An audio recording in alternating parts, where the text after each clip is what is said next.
मेरी नींव के बच्चे कैसे हैं मेरे नींव के चाहने वाले। Hello hello hello hello hello hello. नहीं रे, मैं भी बहुत तुम लोगों को चाहता हूँ रे, बाप रे बाप। Good evening good evening good evening, प्रणाम प्रणाम प्रणाम प्रणाम। एक नए चैप्टर के साथ, एक नए अध्याय के साथ हम लोग मिल रहे हैं। सो नमस्कार दोस्तों, स्वागत है आप सभी का एक बार फिर से इस देश के सबसे ज्यादा प्यार पाने वाले एजुकेशन प्लेटफॉर्म फिजिक्स वाला पर। मैं हूं पंकज बौरासी। और क्या हाल चाल भाई, क्या हाल चाल, जल्दी से बता दो।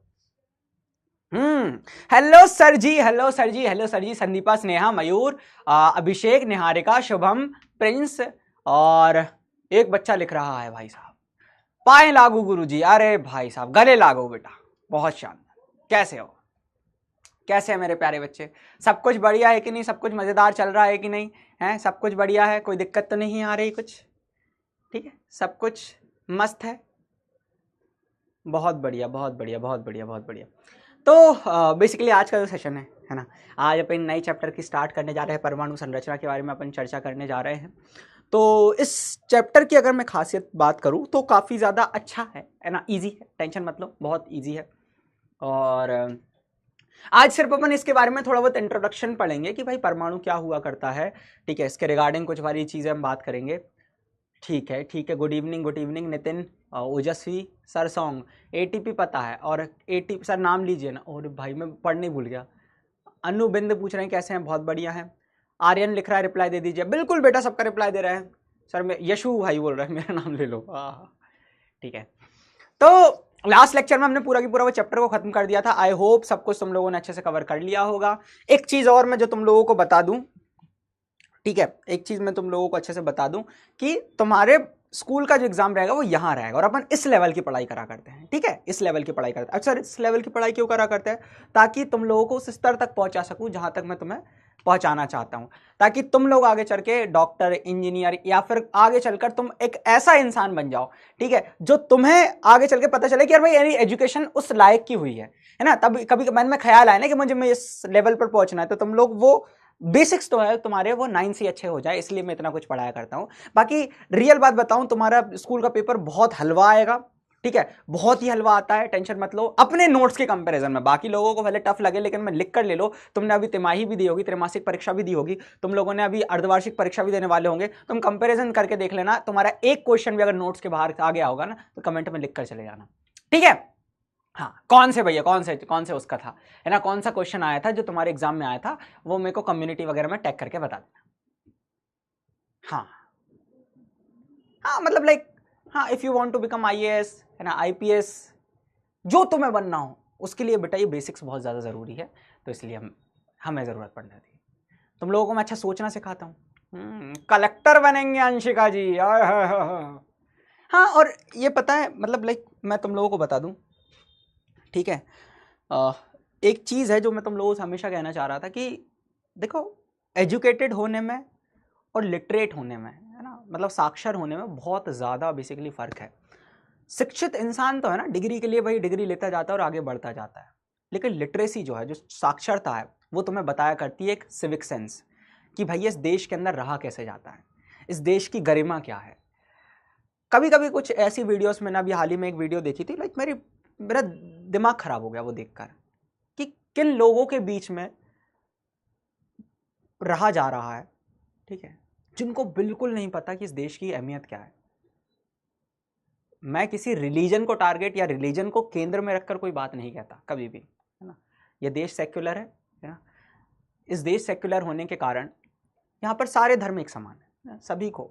बट कुछ ऐसी चीज़ें आ जाती है ना बेटा, जो ऐसे लोग हुआ करते हैं, मतलब जो हमारा एक देश का एक बहुत बड़ा प्रतीक चिन्ह है ना, अशोक स्तंभ जिनको कहा जाता है, उसे तोड़ा जा रहा था। ठीक है, एक मदरसे या फिर मस्जिद जो भी था, ठीक है, जम्मू कश्मीर की बात थी, वहाँ पर उसे तोड़ा जा रहा था। वो इस देश को नागरिक कहलाने के लायक है? मैं हमेशा बोलता हूँ ये देश सर्वोपरि है। और अगर कोई व्यक्ति, बस उस स्तंभ की कीमत है ना, उस व्यक्ति से पूछो जो साक्षर है, जिसे पता है इस देश की अहमियत क्या है, जिसे पता है ये देश क्या है। ठीक है, ये है ना, 2-4 लोगों के खून पसीने से यह देश आज़ाद नहीं हुआ था ना जाने लाखों करोड़ों लोगों ने एक साथ मिलकर इस देश को आज़ादी दिलाई थी। और इस तरीके के जो लोग हुआ करते हैं, जब वो इस देश को इतनी बड़ी क्षति पहुंचाते हैं ना, दिल टूट जाता है, सच में दिल टूट जाता है। तो हमेशा मैं बोल रहा हूं कि हमें एक ऐसा इंसान बनना है जो सबसे पहले अपने देश को आगे बढ़े। ठीक है, ये जो देश है ना बेटा, ये बहुत बड़ा देश है। इस देश का इतिहास जो है ना, बहुत बड़ा इतिहास है। और इस देश के बारे में जो भी ऊटपटांग चीज़ें हुआ करती है ना, जो नहीं सूट हुआ करती, उनसे भाई है ना दूर ही रहो। ठीक है, उनसे कभी ज़िंदगी में इन्फ्लुएंस मत होना, चाहे तुम किसी भी रिलीजन से हो, किसी भी धर्म से हो।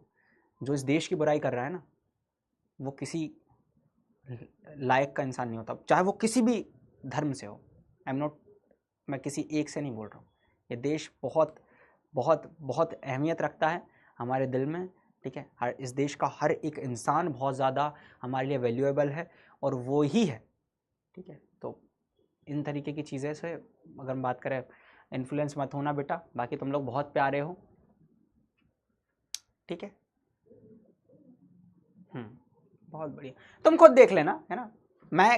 तुम जब भी तुम देखोगे ना, जब किसी भी व्यक्ति से तुम लोग बात करोगे, अगर वो लिटरेट है, अगर वो शिक्षित है ना, उससे पूछना उसकी कीमत क्या है, वो बहुत अच्छे से बता देगा। ठीक है, तो बेटा एजुकेटेड होना और लिटरेट होने में बहुत ज़्यादा फर्क होता है। ठीक है, चलो आ जाते हैं हम। तो आज की जो कहानी है, इस कहानी के बारे में हम थोड़ा सा डिस्कस कर दें। ठीक है, कहानी से बारे में थोड़ा सा डिस्कस कर लें। तो आज हम शुरुआत करेंगे किससे? आज हम शुरुआत करेंगे बेसिकली, आज हम शुरुआत करने वाले हैं किससे? हम शुरुआत करने वाले हैं पहली बात इस चैप्टर की, ठीक है, परिचय से। किससे? परिचय से। ठीक है, तो बहुत बढ़िया तरीके से अपन इसको बात करते हैं। परिचय के बारे में अपन चर्चा करते हैं सबसे पहले। तो अगर मैं बात करूं, है ना, अगर मैं बात करूं, पेन ही नहीं है, सही रहा। ठीक है, तो परिचय में आज कवर कर क्या करने वाले हैं, हम एक नॉर्मल परमाणु के बारे में चर्चा करेंगे। कि देखो, अभी तक हमने परमाणु के बारे में बात करी कि परमाणु क्या हुआ करता है। ठीक है, कि सबसे छोटा कण में से हमने इसको डिस्कस करा था, इस तरीके से हमने बात करी थी। लेकिन परमाणु के अंदर भी बहुत सारी चीजें हैं, तो हम इसकी संरचना के बारे में बात करने वाले हैं। बेसिकली तुमने एक रफ आइडिया, तुमको पता ही है कि परमाणु की संरचना किस तरीके से होती है, इसके अंदर इलेक्ट्रॉन, प्रोटॉन, न्यूट्रॉन किस तरीके से व्यवस्थित होते हैं। ठीक है, इसके बारे में तुम्हें बहुत अच्छे से पता है। बट हम ये देखेंगे कि उसका किस तरीके से परमाणु के संरचना का विकास हुआ। देखो, जब परमाणु के बारे में डाल्टन साहब ने कहा था कि ये सबसे सूक्ष्मतम कण है, इसको विभाजित नहीं किया जा सकता, तो परमाणु की संरचना के रिगार्डिंग कई सारे एक्सपेरिमेंट्स किए गए। रदरफोर्ड का एक्सपेरिमेंट हो गया, ठीक है, थॉमसन ने अपना परमाणु मॉडल दिया, है ना, डाल्टन ने अपनी थ्योरी दी थी, मतलब डाल्टन साहब ने जो एक बताया था कि परमाणु अविभाज्य है, ठीक है, उससे रिलेटेड उन्होंने कुछ चीजें कही। तो अब जो है हम उसी के ऑर्डर में हम पढ़ेंगे कि भाई शुरुआत में किस तरीके से हमारा परमाणु आया। ठीक है, परमाणु के बारे में क्या थीसिस थी, है ना, तो धीरे धीरे धीरे उससे संबंधित मॉडल आते रहे। सबसे शुरुआत हुई थी डाल्टन की एक परमाणु थ्योरी से, मतलब डाल्टन्स एटॉमिक थ्योरी। डाल्टन की परमाणु थ्योरी जो थी, जिसके बारे में हम पिछले वाले में भी डिस्कस कर चुके थे, अब हम उसको बहुत अच्छे से पढ़ने वाले हैं। आ जाओ। तो डाल्टन वाले के बारे में बात करें तो डाल्टन ने जो थ्योरी दी थी वो दी थी 1808 में। कब दी थी बेटा? 1808। 1808 में इन्होंने अपनी थ्योरी को प्रेजेंट करा, इनके सिद्धांत को प्रस्तुत करा। अब डाल्टन थ्योरी को हम ध्यान से समझेंगे, ध्यान से सुनना। इन्होंने परमाणु के बारे में क्या कहा? इन्होंने ये कहा कि जितने भी पदार्थ हुआ करते हैं, दुनिया का जितना भी मैटर है, वो छोटे छोटे कणों से बना होता है, जिन्हें परमाणु कहा करते हैं, एटम कहा करते हैं। क्या कहा करते हैं? एटम। क्या कहा करते हैं? एटम। एटम को इन्होंने थोड़ा ब्रेक करा, ए प्लस टॉम। ए प्लस टॉम। टॉम का मतलब होता है कट, और ए का मतलब होता है कैन नॉट। क्या होता है? Can not. तो कैन नॉट कट मतलब जिसे काटा ना जा सके, जो जिसे काटा ना जा सके, इन्होंने उसे परमाणु कहा। भैया, जिसे काटा ना जा सके मतलब तुम बोल सकते हो अविभाज्य है। जो क्या है? अविभाज्य है। तो जिसे काटा ना जा सके,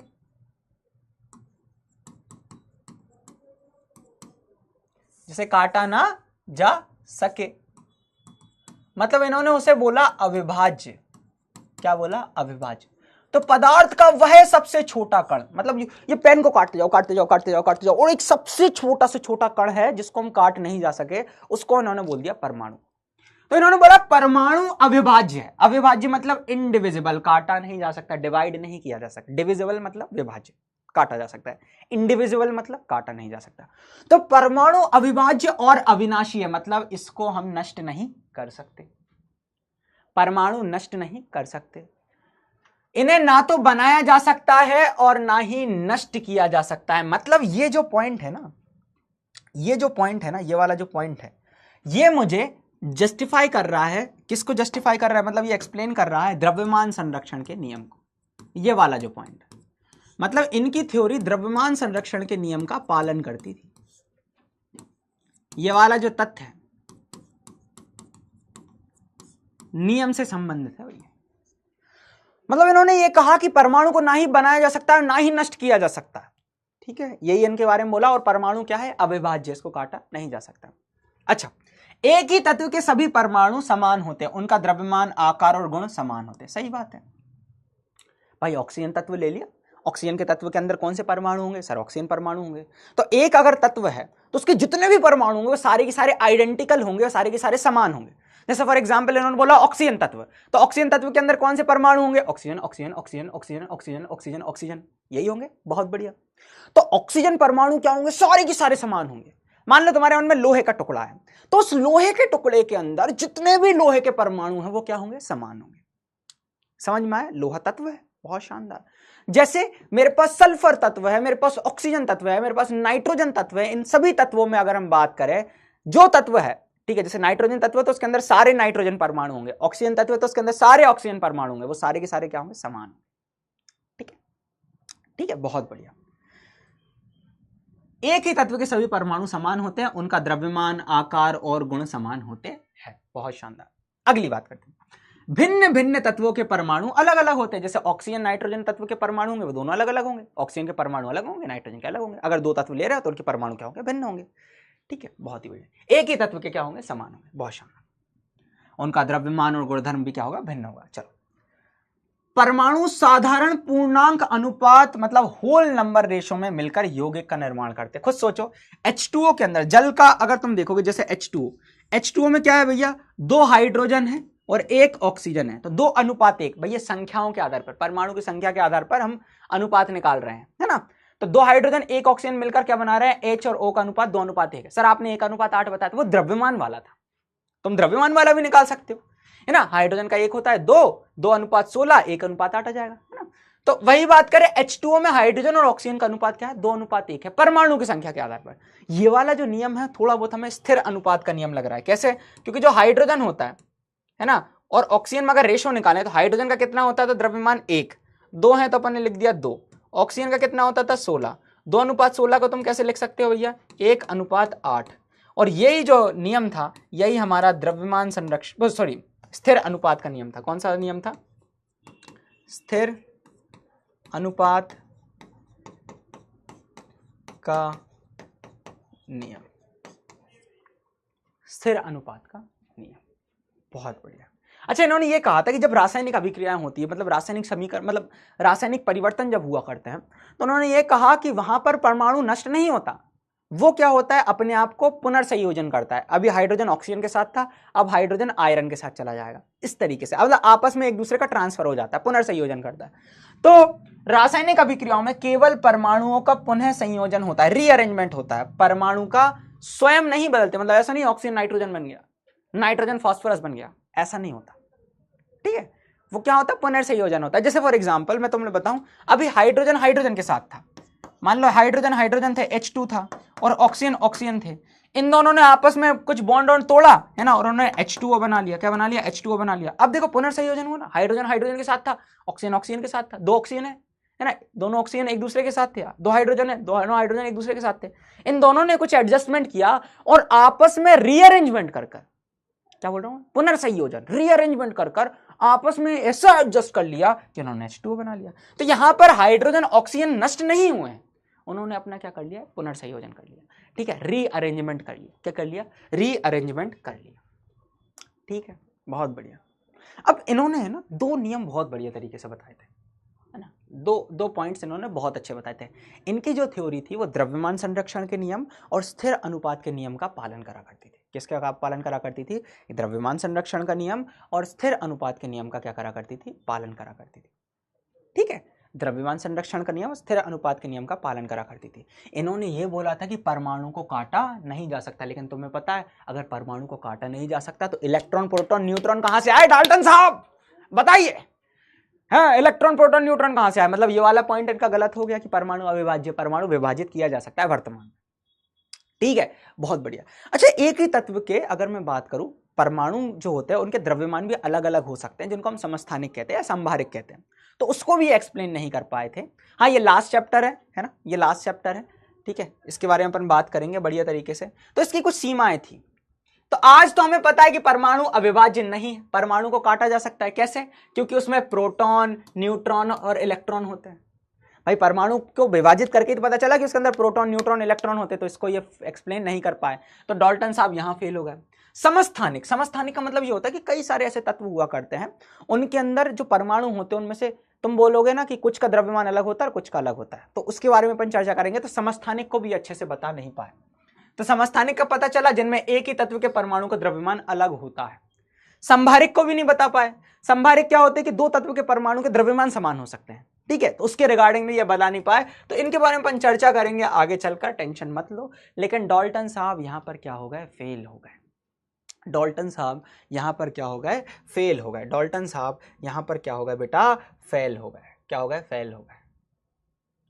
ठीक है, इजी है, चलो, बहुत शानदार। बताओ डाल्टन ने अपना परमाणु सिद्धांत कब प्रस्तुत किया था? अभी क्वेश्चन आ गया, अभी मैंने बताया था। डाल्टन ने अपना परमाणु सिद्धांत कब प्रस्तुत किया था? थोड़ी देर पहले ही मैंने देखो हेडिंग के साथ ही लिखा था, जल्दी से बताओ। डाल्टन ने अपना परमाणु सिद्धांत कब प्रस्तुत किया था?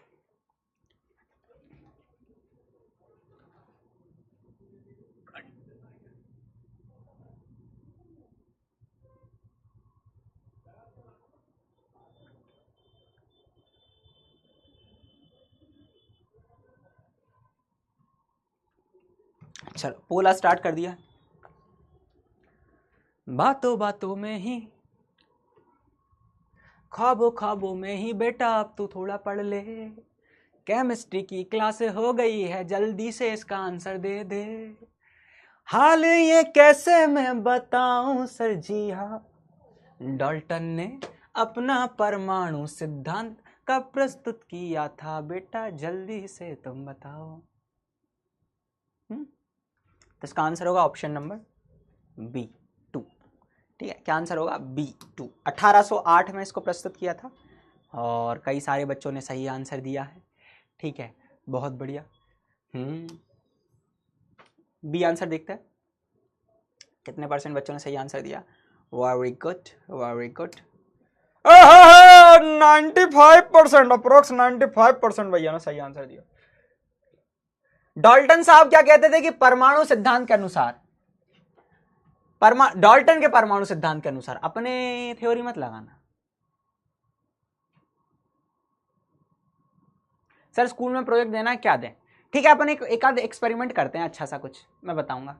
तो बताओ, डाल्टन के परमाणु सिद्धांत के अनुसार परमाणु अविभाज्य होता है और अविनाशी होता है, मतलब परमाणु को बना नहीं सकते हैं और ना ही इसको काटा जा सकता है उसके सिद्धांत के अनुसार।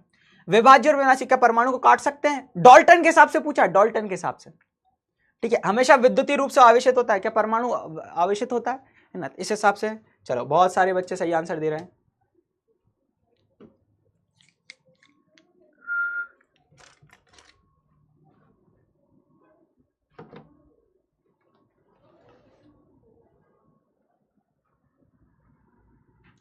सर हमारा नेट स्लो चल रहा है, ओहो, सर जी नेट स्लो चल रहा है।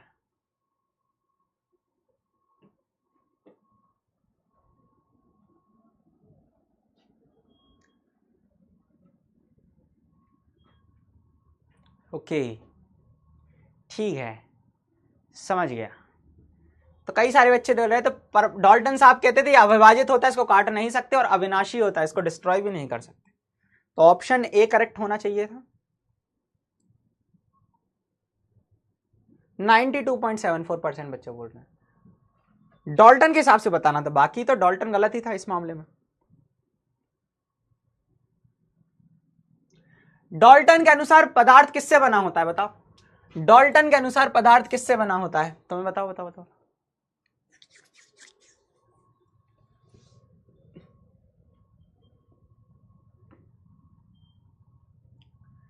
डाल्टन के अनुसार पदार्थ किससे बना होता है बताओ?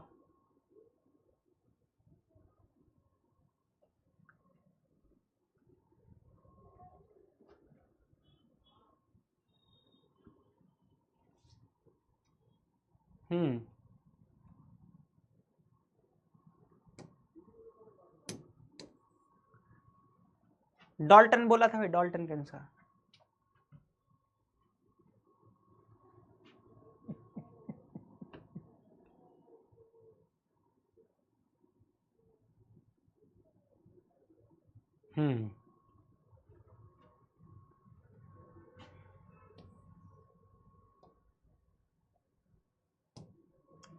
ठीक है, तो इसका आंसर होगा डाल्टन के अनुसार पदार्थ किससे बना होता है, तो वो बना होता है परमाणुओं से। किससे बना होता है? परमाणुओं से। ऑप्शन बी पे टिक लगाएंगे और आगे आंसर्स की देखने का प्रयास करेंगे। Let's see how many percentage of students have given the correct answer. Okay, let me click on that. Okay, so we are clicking on this option. 73.06% बच्चे बेटा डाल्टन के हिसाब से बता रहा, तो बाकी तो तुम लोग ये भी बोल सकते हैं कि अणुओं से बना है, कणों से बना है, यौगिकों से बना है। चलो ठीक है, पक्का इसमें कोई परेशानी आपत्ति? मजेदार हो जाएगा?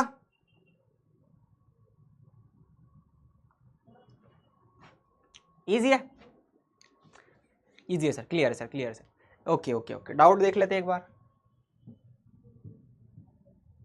सर मेरे बिक में एक और चैप्टर है संसाधन का। हाँ बेटा वो भी होगा, है ना, बोलेंगे जरूर। सर मुझे डाउट नहीं आता क्योंकि मुझे अधिकतर समझ आ जाता है, तो डाउट होना जरूरी है। अरे कहा है? अरे नहीं कोई दिक्कत नहीं बेटा, ए लल्ला कोई दिक्कत नहीं बेटा, अगर सब आता है तो बहुत अच्छी बात है। अमित कुमार लिख रहा है सर ये लास्ट चैप्टर है तो इसके खत्म होने के बाद आप क्या करेंगे? याद तेरी आएगी मुझको बड़ा सताएगी। मैं बोला ना, मैं पल दो पल का शायर हूँ, पल दो पल मेरी कहानी है, पल दो पल मेरी हस्ती है, पल दो पल मेरी जवानी है, मैं पल दो पल का शायर हूँ।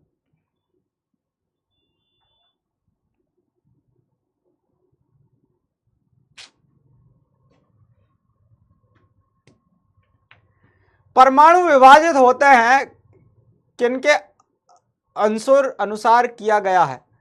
ये अभी हम पढ़ेंगे रदरफोर्ड का एक्सपेरिमेंट, तो वहां पे आपको पता चलेगा, हम जब न्यूक्लियस की खोज करेंगे, हाँ तब करेंगे। सर लैप्टॉप्स क्वेश्चन में कौन सा और कैसे क्वेश्चंस आते हैं? जनरल नॉलेज के क्वेश्चंस आते हैं, है ना। आप पहले सिलेक्ट हो जाओ जल्दी इसके लिए। सर पदार्थ को 2:1 है, उसको क्या कहेंगे? क्योंकि 1:8 तो, हाँ मतलब परमाणु के आधार पर 2:1 है, मतलब 2 हाइड्रोजन 1 ऑक्सीजन है परमाणु के आधार पर, लेकिन द्रव्यमान के आधार पर 1:8 आया था। 2:3 है ये सर, तो 1:8 होना चाहिए। कौन सा 2:3 है? 2:1 है बेटा। ए रे लल्ला, oh what is the charge particle in matter? Charge particle means आवेशित कण। आवेशित कण मतलब इलेक्ट्रॉन प्रोटॉन जो प्रेजेंट हुआ करते हैं परमाणु के अंदर। सर अगर एटम को काट नहीं सकते हैं तो उसके अंदर नाभिक कैसे है? हाँ यही तो बता डाल्टन साहब, यही तो नहीं बता पाए। हाँ डाल्टन साहब यही तो फेल हो गए। टेंशन मत लो, परमाणु को विभाजित किया जा सकता है, लेकिन डाल्टन ने कहा था नहीं किया जा सकता। समझ रहे हो ना? हाँ चलो हो गया। 11वीं में तुम्हें इसकी पढ़ने की आवश्यकता नहीं पड़ेगी। चलो अब आते हैं हमारे थॉमसन मॉडल। थॉमसन मॉडल मतलब लाइक हमारा तरबूज मॉडल। तरबूज मॉडल तो इसी को बोला करते हैं, थॉमसन का परमाणु मॉडल को ही बोला करते हैं तरबूज मॉडल। क्या बोला जाता है? तरबूज मॉडल। इसी को बोला जाता है प्लम। प्लम मतलब बीजे, pudding, plum pudding model. Thomson के परमाणु तो इन्होंने कुछ नहीं कहा, परमाणु का कंपैरिजन कर दिया तरबूज से। मास्टर तरबूज। वाटरमेलन मॉडल है ना, तरबूज को क्या कहते हैं अपन? वाटरमेलन। Water okay melon. तो वाटरमेलन मॉडल, तरबूज मॉडल इन्होंने कह दिया। इन्होंने देर नहीं लगाई, इन्होंने देर नहीं लगाई। हाँ, इन्होंने परमाणु का कंपैरिजन कर दिया तरबूज से। इन्होंने ये कहा कि भैया परमाणु जो होता है मित्रों वो उदासीन होता है। मतलब इन्होंने बोला कि तरबूज ऐसा गोला होता है ना, हाँ ठीक है समझ गए। तरबूज जिस तरीके से ऐसा गोला होता है,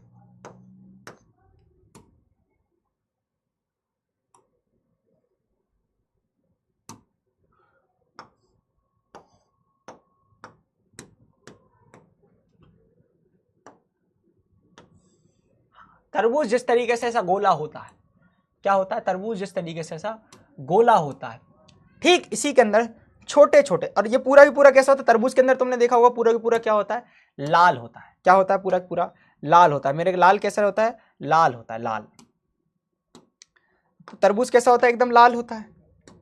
क्या होता है, एकदम लाल होता है इस तरीके से। अब इस तरबूज के अंदर उन्होंने ये बताया, थोड़ा कलर इसको चेंज कर देते हैं, हैं?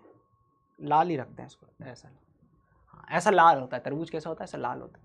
अब इस लाल तरबूज के अंदर, हाँ इस लाल तरबूज के अंदर क्या होते हैं, इसे बीजे होते हैं। तो इन्होंने बोला कि ये जो तरबूज है इसका जो लाल भाग है, क्या है मेरे लाल, इसके अंदर का जो लाल भाग है, ये जो लाल भाग है इसके अंदर जो है ना, ये जो लाल भाग है ये धनावेशित गोला है, धनावेशित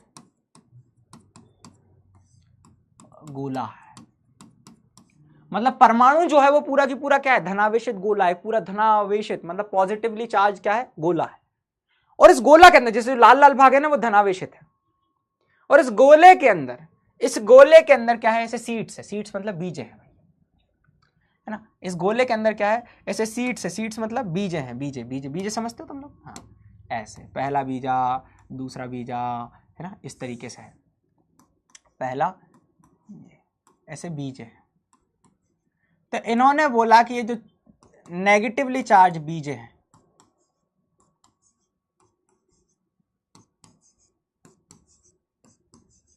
इन बीजे को इन्होंने बोल दिया क्या, इन बीजे को इन्होंने बोल दिया क्या, इलेक्ट्रॉन। क्या बोल दिया, इलेक्ट्रॉन मतलब ऋणावेशित कण, क्योंकि इन्होंने ही इलेक्ट्रॉन की खोज करी थी, आगे अपन अगले लेक्चर में पढ़ने वाले हैं। तो इन्होंने इसको बोल दिया इलेक्ट्रॉन। क्या बोल दिया, इलेक्ट्रॉन। और इलेक्ट्रॉन जो है वो क्या होते हैं, ऋणावेशित कण होते हैं। मतलब इनके ऊपर पॉजिटिवली चार्ज, नेगेटिव चार्ज होता है। कैसा चार्ज होता है बेटा, नेगेटिव, ऋणावेश होता है। तो इलेक्ट्रॉन जो है वो क्या है, इसके अंदर ऋणावेशित कण है, जो से धसे हुए हैं। जैसे तुम लोग बोलोगे ना कभी, क्या जब तुम लोग बोलोगे ना कि कभी कभी तुमने तरबूज लाया, तरबूज के अंदर जो लाल लाल भाग है वो उन्होंने बोला पूरा पूरा तरबूज जो है वो धनावेशित गोला है, और उसके अंदर जो बीजे हैं वो ऋणावेशित कण है, जिसको उन्होंने बोला इलेक्ट्रॉन, जिसको उन्होंने बोला क्या, इलेक्ट्रॉन। ठीक है, तो इन्होंने यही कहा, मैं तुमको बताता हूं, ध्यान से सुनो, मेरे साथ सुनो। तो थॉमसन ने, है ना, थॉमसन ने इसका कंपैरिजन जो किया, थॉमसन ने क्रिसमस पुडिंग भी कह सकते हो तुम लोग, के समान एक परमाणु का मॉडल प्रस्ताव किया, है ना। मतलब सीधी बात, तरबूज के जैसा उन्होंने प्रस्तावित किया। ऋणात्मक और धनात्मक आवेश परिमाण में समान होते हैं। मतलब परिमाण में समान मतलब लाइक जितना ऋणात्मक आवेश है उतना धनात्मक आवेश है, इसलिए परमाणु वैद्युतीय रूप से उदासीन होता है। इन्होंने बोला कि परमाणु, आप भैया इसके ऊपर परमाणु जो है वो क्या है, उदासीन है, परमाणु के ऊपर नेगेटिव पॉजिटिव नहीं है। इन्होंने ये बोला कि जितना नेगेटिव है, जितना नेगेटिव है, मतलब ये पूरा की पूरा जो गोला है वो धनात्मक आवेशित है, और उसके अंदर जो बीज है वो क्या है, ऋणात्मक आवेशित।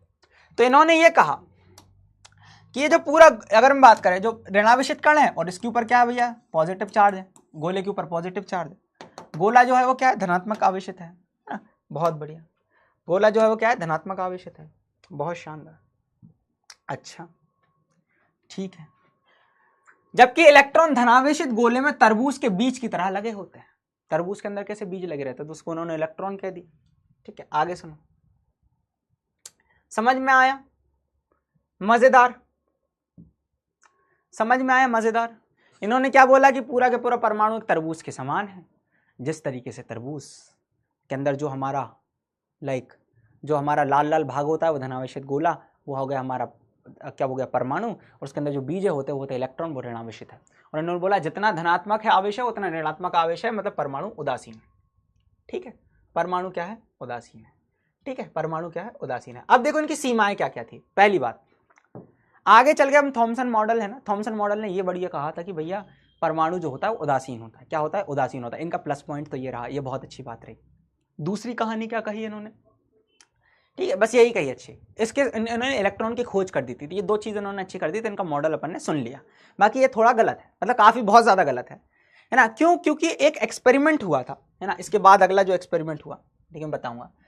तो जब वो थे ना थॉमसन मॉडल की सीमाएं कर, मतलब थॉमसन कहाँ फेल हुआ, तो उस समय ना नाभिक का पता नहीं था कि भाई परमाणु के अंदर नाभिक होता है। थॉमसन को पता नहीं था, क्योंकि परमाणु का अधिकांश भाग जो होता है वो खाली होता है, वैकेंट होता है।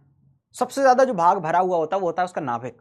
तो इन्होंने नाभिक के बारे में कुछ बताया नहीं, तो नाभिक का पता नहीं चला।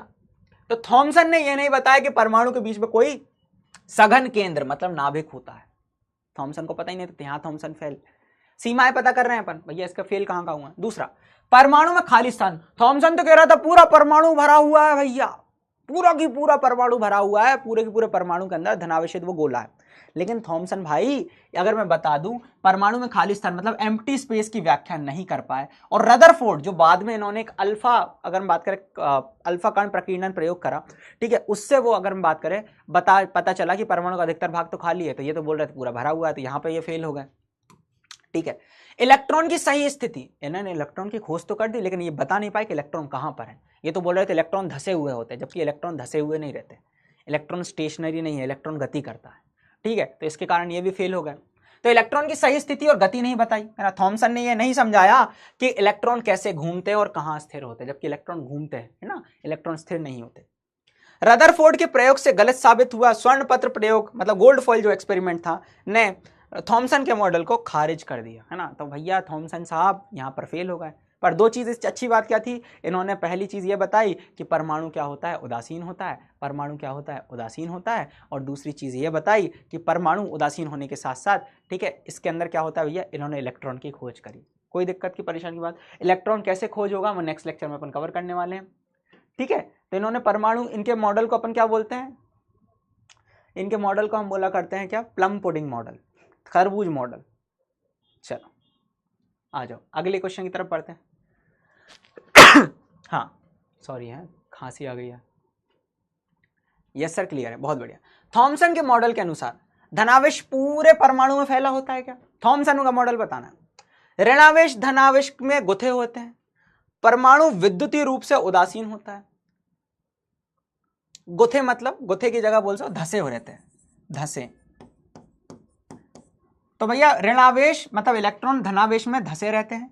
ठीक है, परमाणु विद्युतीय रूप से उदासीन रहता है और धनावेश पूरे परमाणु में फैला होता है। बताओ इसका क्या आंसर होगा? क्या तीनों ऑप्शन सही लग रहे हैं तुम्हें? पहले तीनों ऑप्शंस देख लेना, एक ही पहला ही ऑप्शन टेक के मत कर लेना। अच्छा क्वेश्चंस पढ़ते नहीं है, नहीं पढ़ना है सर, हमें तुक्का लगाना है मास्टर। जाना कैसी शाम सी तेरे नाम सी, जो पढ़ ले अब टपे गाम सी।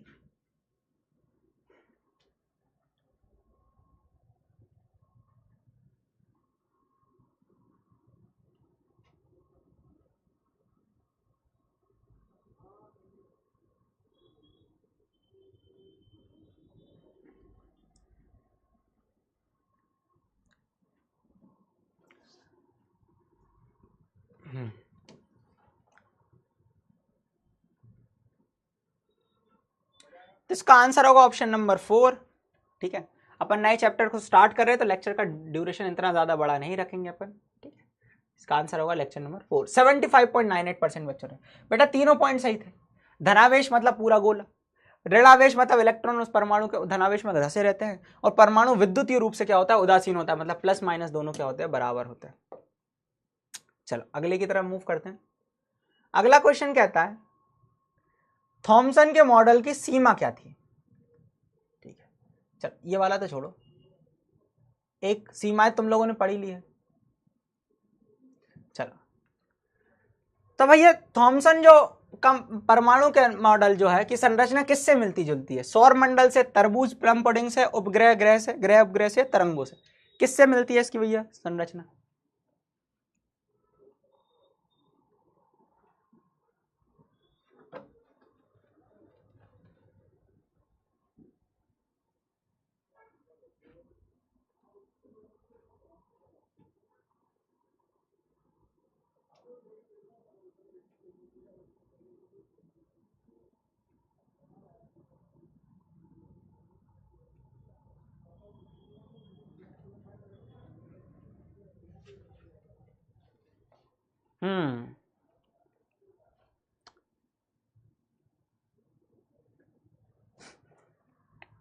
और पोल तो दिया ही नहीं है मास्टर, पोल दिया नहीं है और बढ़िया तरीके से घूम रहे हैं मास्टर।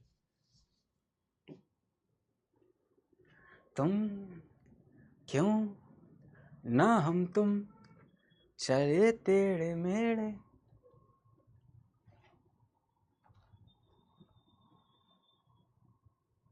मैं तुम्हें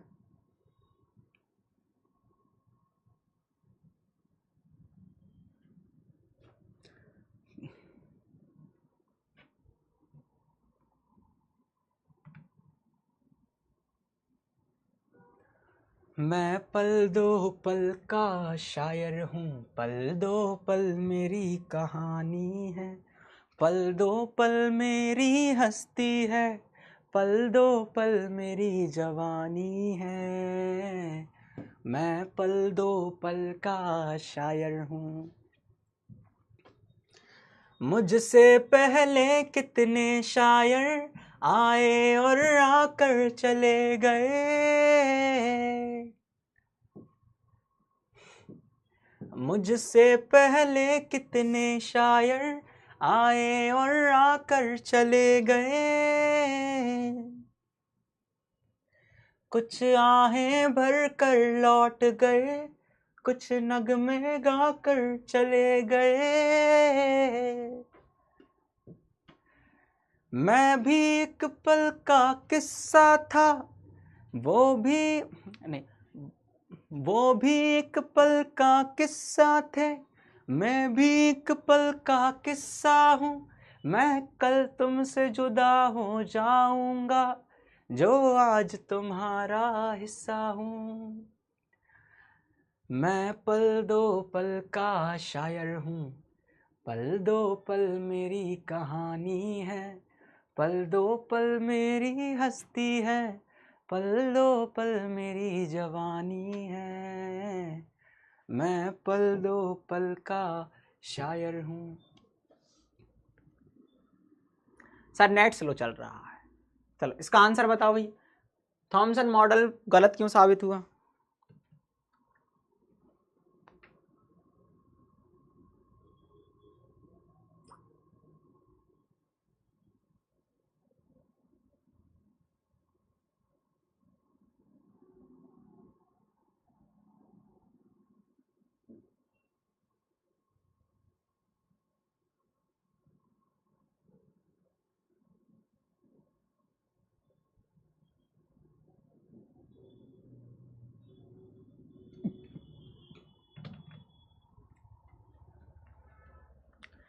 तो परमाणु की नाभिक की खोज कर नहीं कर पाया, इलेक्ट्रॉनों की गति नहीं समझा पाया। ठीक है,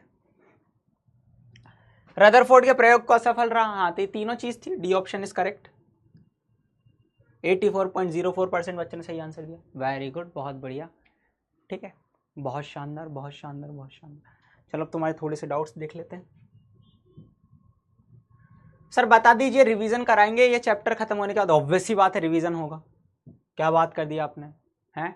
ऐसे कैसे बोल दिया आपने रिवीजन नहीं होगा? ऑब्वियस सी बात होगा। कैनाल किरणें क्या होती है, इसके बारे में बहुत अच्छे से डीप में डिस्कशन करेंगे। लो कई सारे बच्चे ये सोच लेते हैं कि भैया ये प्रोटॉन की किरणें होती है, ऐसा कुछ नहीं है। इसके बारे में अपन बहुत करेंगे। सर ये किस ईयर में आया था थॉमसन सर का मॉडल? ठीक है सर, केमिस्ट्री में कितने मार्क्स थे आपके? काफ़ी थे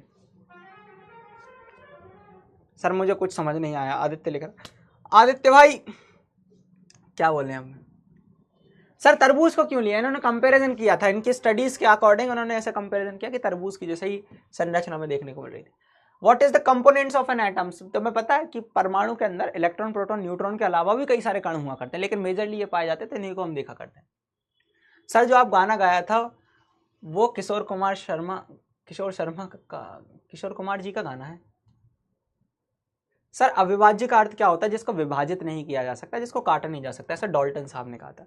सर थॉमसन के मॉडल को केक भी कहते हैं क्या? सर आप मेरे को वीडियो कॉल नहीं करते हैं। Mahesh Gehlot sir, laptop quiz में कौन कौन सिलेक्ट होता है और उसका पेपर कब होता है? पेपर नहीं होता, जो बच्चा अच्छे से सारे लेक्चर्स को अटेंड करता है, सभी लेक्चर्स को अच्छे से अटेंड करता है, उसको वो सिलेक्ट होता है। सर आप मेरा नेम नहीं लेते। चेतना ले लिया बेटा नेम। एटीपी का मतलब होता है एडिनोसिन ट्राइफॉस्फेट। चलो एक बार वीडियो कॉल कर लेते हैं ना। लास्ट लेक्चर में अपने वीडियो कॉल नहीं करी थी, ठीक है साहिल सर? वीडियो कॉल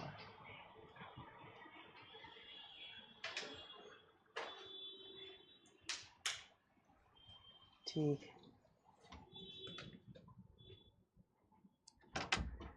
है। जाना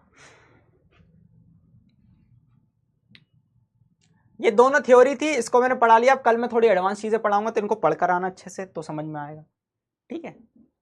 तो सारे अच्छे समझ में आएगा।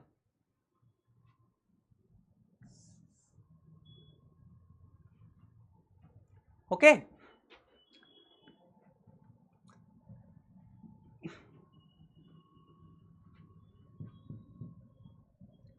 तुम्हारे क्लास में बहुत समय से वीडियो कॉल नहीं हुई है तो मैं कर लेता हूँ।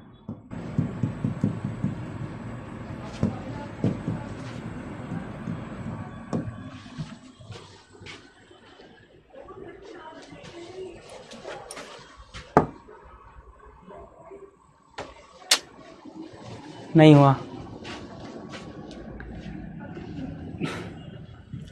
वेट करो बेटा, wait wait wait wait. Vaishnavi रुको,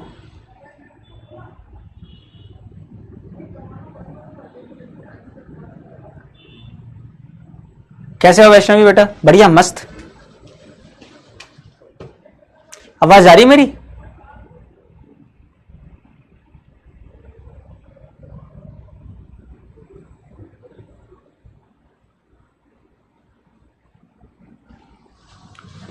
कट करके करूँगी फिर वापस।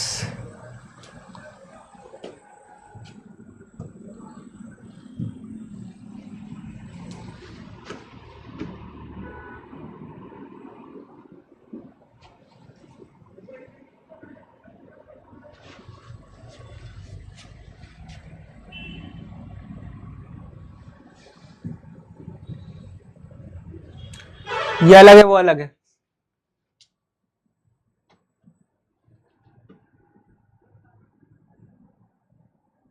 हेलो बेटा, आवाज आ रही है? हेलो, आवाज आ रही है बेटा? हेलो हेलो हेलो हेलो, आवाज आ रही है बेटा? हेलो, हाँ आवाज आ रही है? आवाज हेलो, आवाज आ रही है बेटा? हेलो सर, कैसे हो? आवाज आ रही है?